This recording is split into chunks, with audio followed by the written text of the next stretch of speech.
Benda yang banyak gila orang bercakap adalah penggunaan AI dan CGI dalam filem ni memang kritikal, membuatkan filem ni aku rasa macam kenapa tak buat praktikal, benda tu boleh je. So dia ada 2 scene yang menggunakan AI. So kita share dulu pada yang third act. Third act tu dia punya scene aku rasa dalam 10 ke 15 minit punya scene. So scene tu ada menggunakan AI pada kereta, pada objek, pada air, pada human.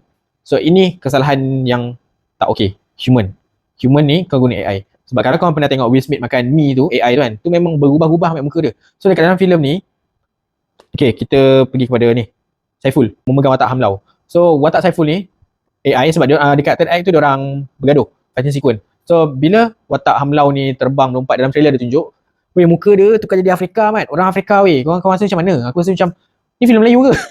Asal ada orang lain? Muka berubah dalam trailer pun ada tunjuk watak si Sharif ni pun muka dia berubah. Muka tu kena tumbuk tu pun berubah.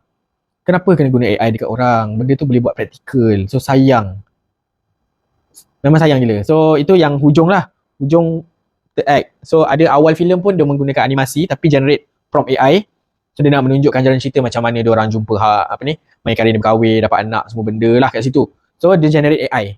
Menggunakan animasi, nampaklah AI dekat air. Tapi kartun memang nampak AI lah. So dia nak macam buat solid punya animasi tapi tak jadi sebab kita terang-terang nampak tu AI. Sebab aku rasa kau boleh buat storytelling. Kau tunjuk laut, borak, bagi tahu apa yang jadi semua. Benda tu boleh. Tapi kenapa nak prompt AI juga untuk ceritakan the past of the Maya punya story. Penggunaan AI ni pun dah merosakkan banyak rating untuk filem ni. Benda ni dia kelakar bukan sebab joke. Kita orang berdekah gelak dalam hall sebabkan AI punya scene. Memang berdekah, aku dengan Duan, dengan Syed, dengan Belen dah tunduk kepala, gelak-gelak. Macam, apa benda ni? So dia memang stress. So thank you juga menghiburkan kita orang dengan scene AI tu.